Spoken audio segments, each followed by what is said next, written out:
Hi everybody, I'm Greg Fishel. Welcome to bonus weather video number 3 for this week, and we are going to be taking a look back at 2023. Now, a couple of these numbers may change slightly between now and midnight Sunday night, but they're certainly not going to change drastically, and all the numbers that include the prior 11 months, January through November, are not going to change at all because we are done with those months. So let's go ahead and take a look at this, and it is a little bit sobering. I'm going to warn you in advance about that. All right, so let's take a look at the monthly temperatures at RDU. And I'm going to highlight the fact that 2 of the 12 months were below normal and the other 10 were above normal, but there's more to this than that.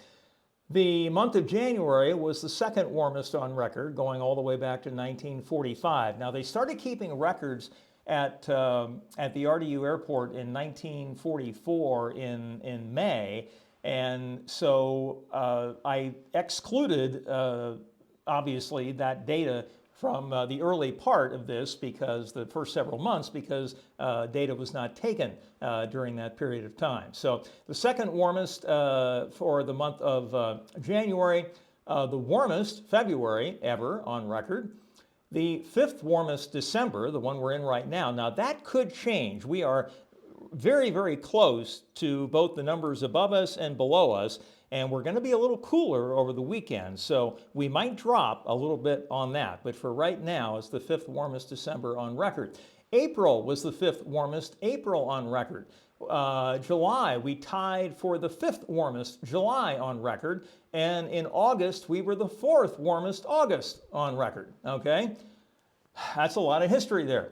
Now, in terms of precipitation, most of the months were actually at or near or below normal, but there were 2 very, very notable exceptions. The month of April was the 2nd wettest April on record, and the month of December, and we've already clinched this. There's no way we can not end up being the wettest December on record. We're just slightly over 7 inches for the month.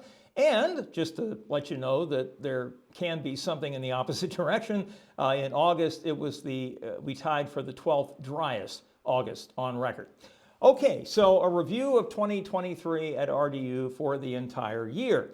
The average maximum temperature, 74.9, that is the warmest on record. The average minimum temperature, 53.1, that is the warmest on record. The average temperature for the year, 64.0, that is the warmest on record.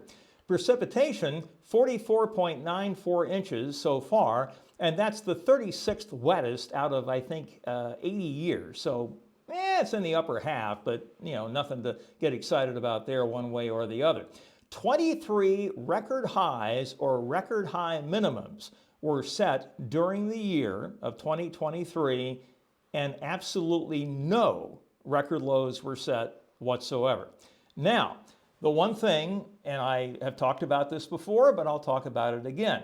I'm sure some of you out there are thinking, well, all of this has to do with the RDU effect. It's all artificial data, or there may even be some of you that are conspiracy theorists that think that this is all inflated data that is done so for the purposes of advancing agendas, okay?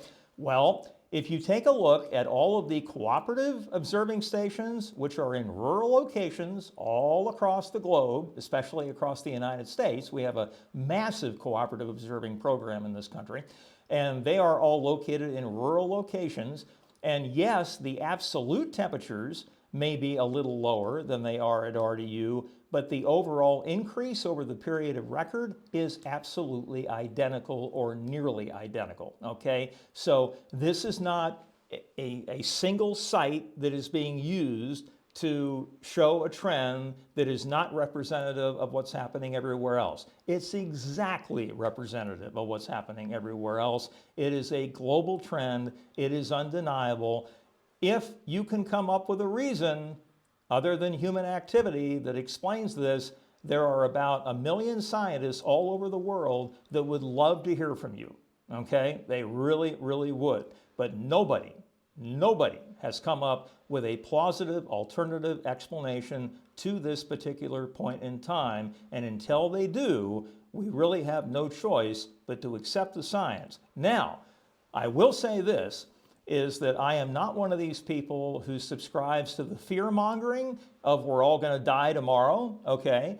And I also do not subscribe to the attitude or theory, if you will, of we can do whatever the heck we want and God will save us, okay?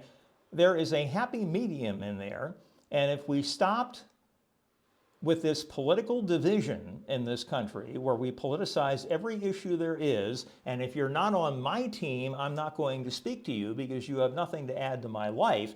If we can get rid of that mentality and sit down and have a civil conversation and say, look, how can we minimize the risk while doing a minimum amount of harm to people, okay? And I think we can do that. Okay, but we need to stop the name calling. We need to stop the us, them mentality. We need to stop the my team, your team mentality. This is destroying this country, okay? And if I'm getting too political for you, I apologize. I am middle of the road, okay? I'm not terribly conservative. I'm not terribly liberal. I just like to see things get done that are in the best interest of this country, and we can't do it the way we're operating right now. Okay. That is the bonus weather video. Love it or leave it for this Friday. Happy New Year to all of you. Celebrate responsibly on Sunday night, and we will talk to you again on Monday with the next daily weather update. Have a good one, everybody. We'll talk to you soon.